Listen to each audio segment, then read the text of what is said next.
Ya, bismillahirrahmanirrahim. Assalamualaikum warahmatullahi wabarakatuh. Selamat pagi anak-anak semuanya. Hari ini kelas 7 akan belajar tentang interaksi makhluk hidup dengan lingkungannya di bab yang baru ya. Langsung saja. Nah, pertama Ibu punya suatu gambar di suatu lingkungan yang di sini banyak pepohonannya ya, kemudian banyak rerumputan, banyak tanaman, dan juga ada beberapa hewan yang hidup di lingkungan tersebut. Ya, kira-kira ini di mana? Di suatu hutan ya. Ada sungai, kemudian ada makhluk hidup, ada juga makhluk yang tidak hidup. Bukan makhluk mati ya, tapi makhluk tidak hidup. Nah, contohnya makhluk hidup di sini ada beberapa jenis pohon, beberapa jenis tanaman, ada kupu-kupu ya, ada rusa, ada burung, kemudian ada ikan. Kemudian makhluk tidak hidupnya di sini ada bebatuan, ada air, ada tanah. Ya, dari gambar di sini, maka mereka akan saling memerlukan, akan saling membutuhkan. Kalau salah satu komponen tidak ada, maka bisa jadi makhluk hidup yang lain juga tidak ada, ya. Contohnya misalkan kalau di sini tidak ada tanah, siapa yang akan kesulitan untuk hidup? Ya, yang pertama adalah pepohonan. Iya, tanamannya dan pepohonan itu akan tidak punya media, ya, tidak punya tempat untuk hidup, ya. Jadi tanah ini berfungsi untuk tumbuhan. Kalau tanah tidak ada, maka tumbuhan juga tidak ada. Kalau tumbuhan tidak ada, maka makhluk hidup ada apa tidak? Tidak ada ya, karena tidak ada oksigen. Tumbuhan itu berfungsi untuk menghasilkan oksigen. Jadi di sini beberapa makhluk hidup dan makhluk tidak hidup ini akan saling butuh ya.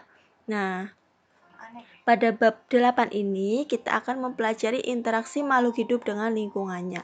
Untuk memahami bab ini dengan baik ya, coba dipahami lebih dulu mengenai lingkungan dan kita nanti akan ada tugas untuk mengamati pengamatan terhadap lingkungan. Tujuan pembelajaran hari ini yang pertama adalah menjelaskan konsep lingkungan dan komponen-komponen dengan tepat. Yang kedua adalah siswa dapat mengidentifikasi komponen biotik dan abiotik dengan tepat beserta peranannya dalam ekosistem. Yang ketiga, kalian harus dapat menggambarkan rantai makanan beserta peranannya dalam ekosistem. Yang pertama, lingkungan adalah segala sesuatu di luar individu yang kompleks sehingga dapat mempengaruhi satu sama lain. Kemudian ada pengertian ekosistem. Ekosistem ini adalah suatu sistem ekologi yang terbentuk oleh hubungan timbal balik antara makhluk hidup dengan lingkungannya.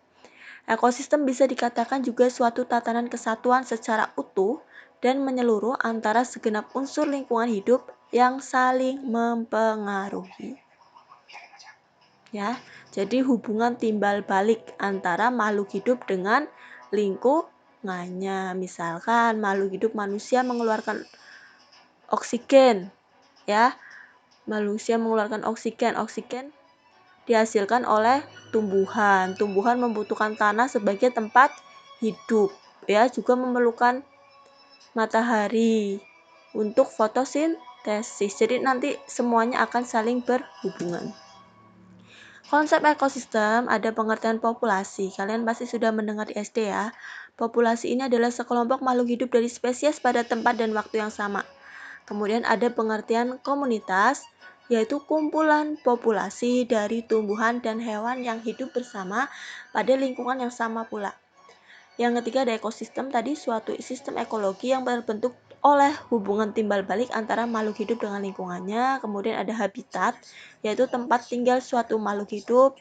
Kemudian ada nisya, yaitu cara hidup yang khusus dari makhluk hidup. Jadi dalam konsep ekosistem juga ada organisasinya ya. Kayak kemarin kita mempelajari tentang organisasi kehidupan. Dari tingkatan terkecil sampai terbesar ada sel, jaringan, organ, sistem organ, kemudian ada organisme, ya, itu tingkatan-tingkatannya. Di ekosistem juga tadi ada organisme atau individu yang sejenis akan berkumpul membentuk populasi. Kumpulan populasi ini akan membentuk komunitas ya. Komunitas ini berkumpul dan berinteraksi dengan lingkungannya, itu akan membentuk ekosistem. Jadi ada tingkatan-tingkatannya. Nah, ini dia tadi ya. Individu, populasi ya, ini masih sejenis ya. Individu sendirian. Ini masih sejenis macam-macam anjing ya.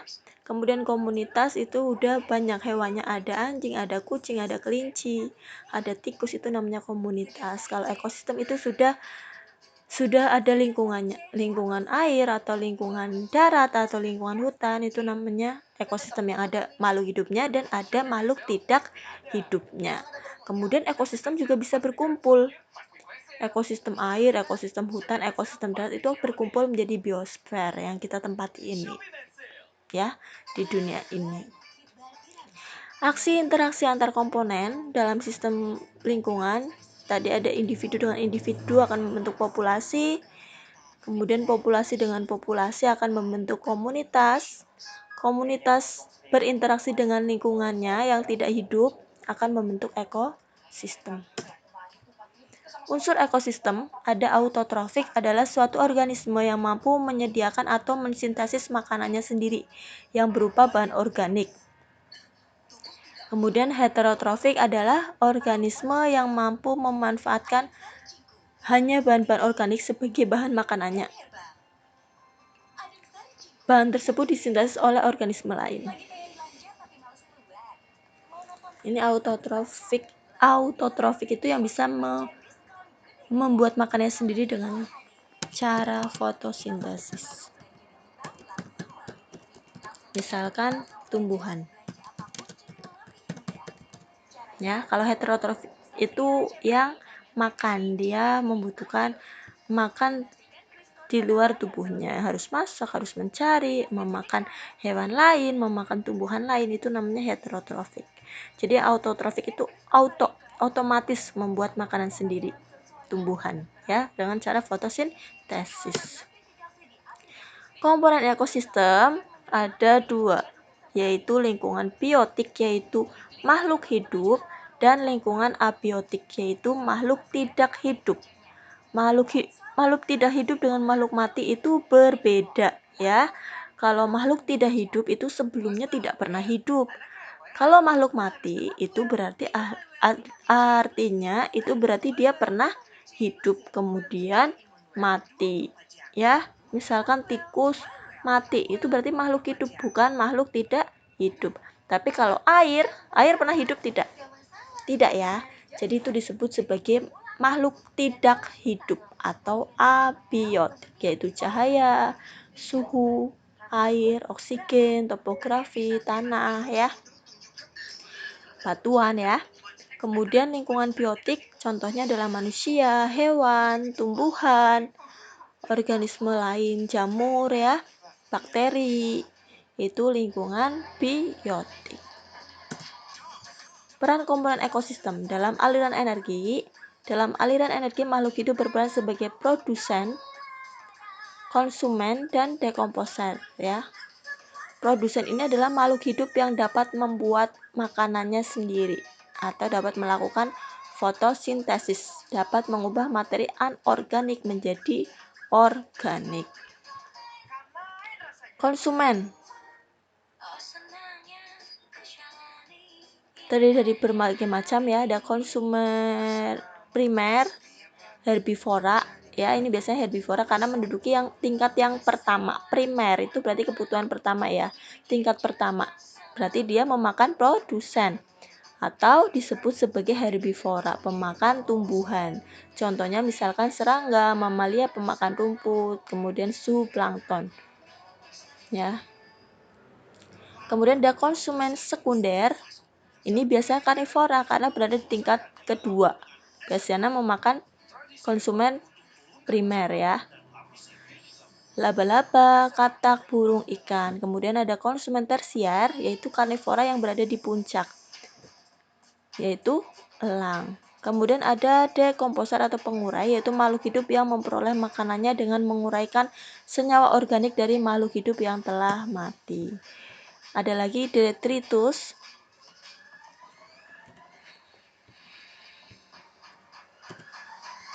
suatu bahan hasil dari penguraian dekomposer yang merupakan makanan dari detritivor.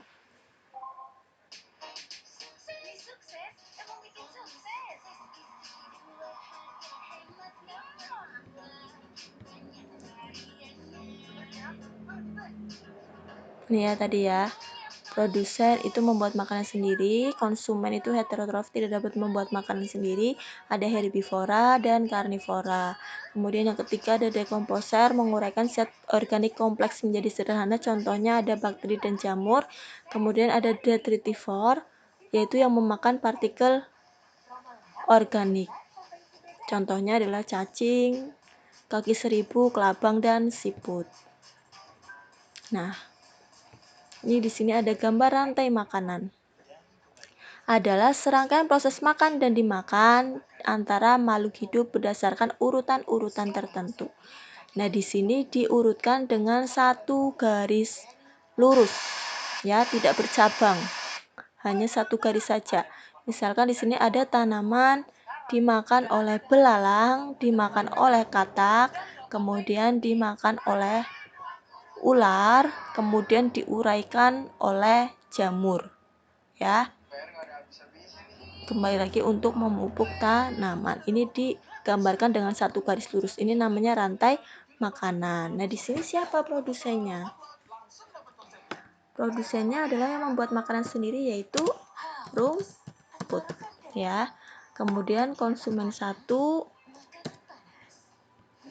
satunya adalah konsumen tingkat 1 yang memakan rumput, yaitu belalang. Kemudian konsumen tiganya berarti yang memakan belalang, yaitu katak. Kemudian konsumen 2 ya tadi ya. Konsumen 3-nya yaitu yang memakan katak adalah ular, dekomposernya adalah jamur. Begitu ya. Lanjutkan. Nah, jaring-jaring makanan adalah gabungan dari rantai makanan yang berhubungan, dikombinasikan atau digabung yang tumpang tindih dalam suatu ekosistem. Di jaring-jaring makanan ini terdiri dari banyak sekali rantai makanan yang bisa dicari ya, tapi ini terlalu banyak ini. Contohnya misalkan 1, ini ada beri dan bunga. Dimakan oleh rusa, dimakan oleh beruang. Udah ya, selesai ya. Ini satu rantai makanan. Rantai makanan kedua, beri dan bunga dimakan oleh beruang. Langsung ya, bisa. Kemudian rantai makanan ketiga, beri dan bunga dimakan oleh belibis, kemudian dimakan oleh elang, ekor merah. Ini rantai makanan ketiga. Udah selesai belum ini? Sudah ya. Jadi ada dari beri dan bunga saja ini ada 3 rantai makanan. Ada juga yang langsung dimakan atau diuraikan oleh dekomposer dan detritivor. Oleh cacing, oleh jamur ya. Ada 4, jadi ada 4 rantai makanan dari beri dan bunga. Dari rumput dimakan oleh kupu-kupu, dimakan oleh belibis, dimakan oleh elang ekor merah. Itu 1. Kemudian ada rumput dimakan oleh marmot, dimakan oleh beruang. Ya. Ada rumput dimakan oleh marmot, dimakan oleh elang. Jadi sendiri-sendiri setiap cabang ini satu rantai makanan, ini satu rantai makanan. Jadi untuk rumput ini ada 3 ya. Ada 4 ini, satu lagi dimakan oleh detritivor dan dekomposer. Jadi rumput ada 4, beri dan bunga ada 4. Jadi ini digabungkan berarti ada 8. Ya. Begitu 8, ini 2 dok, baru 2. Kemudian benih dimakan oleh burung belibis. Selesai ya. 1.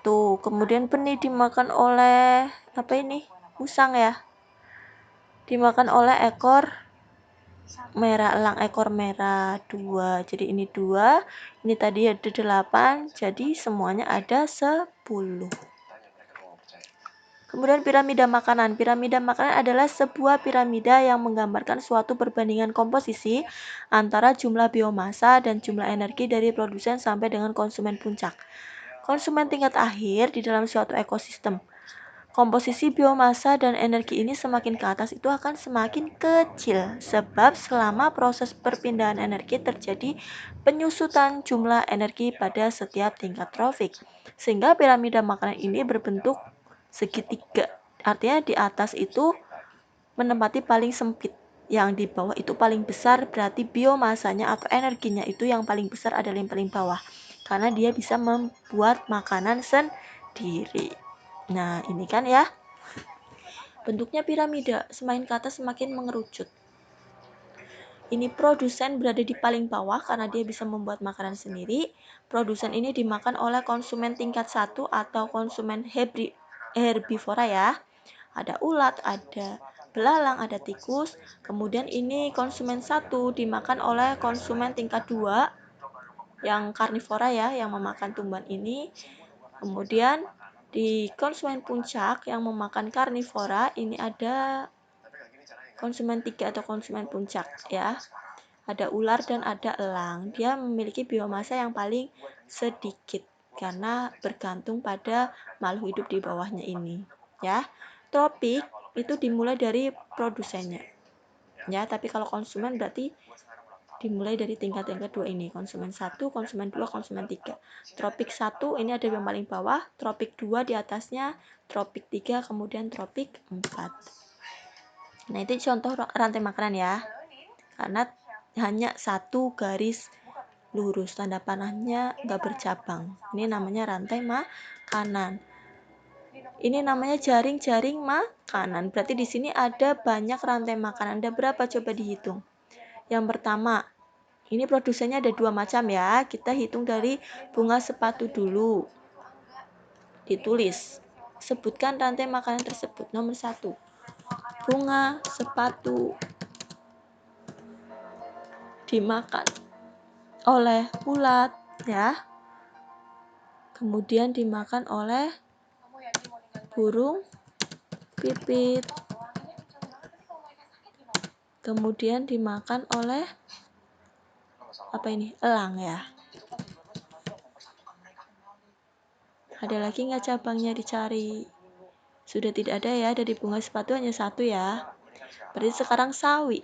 Kita ke bagian kanan terlebih dahulu.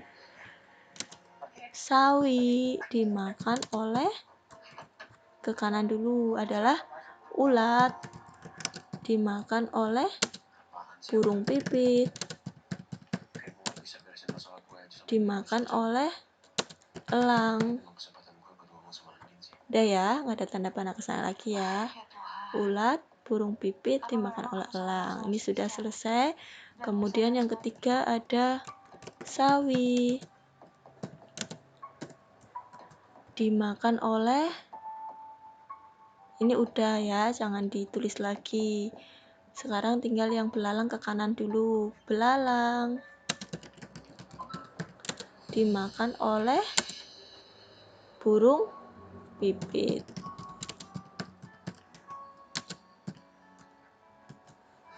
Kemudian dimakan oleh elang. Masih ada ya?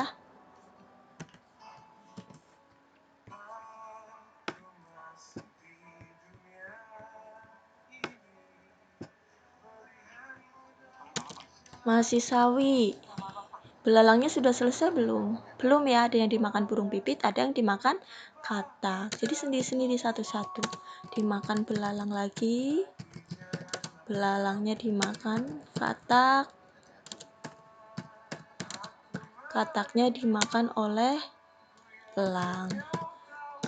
Masih ada lagi yang kelima, belalang sudah selesai ya. Katak nggak ada cabang lagi. Berarti yang kesini sudah selesai, sekarang tinggal ke kiri, yaitu sawi dimakan tikus dan dimakan elang. Sehingga di sini ada berapa rantai makanan? Ya, ada 5 rantai makanan. Jadi semuanya harus ditulis lengkap seperti ini. sendiri-sendiri setiap cabang. Kemudian pertanyaan yang C, populasi apa sajakah yang menurun dan meningkat jika populasi burung pipit menurun? Burung pipitnya turun. Siapa yang turun juga? Yaitu yang makan burung pipit. Kalau burung pipitnya nggak ada, maka yang makan siapa? Elang. Iya, elang juga jadi nggak ada. Ya. Kemudian siapa yang meningkat jika burung pipitnya menurun?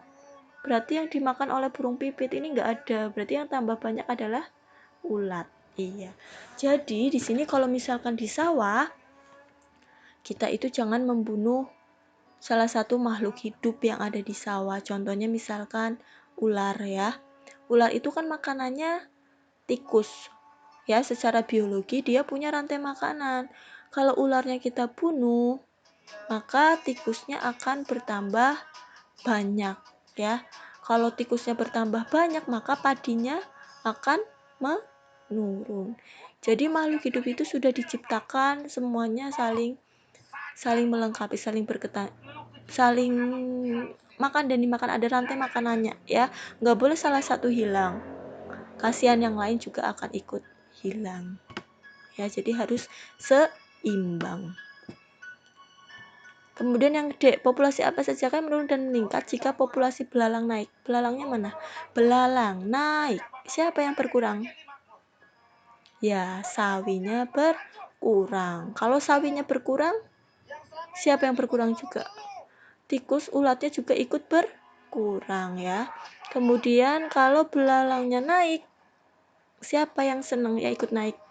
Yaitu kataknya ikut naik, burung pipitnya juga ikut naik. Jadi seperti itu jawabnya ya. Kemudian ini ada lagi, nanti dikerjakan di tugas kalian ya.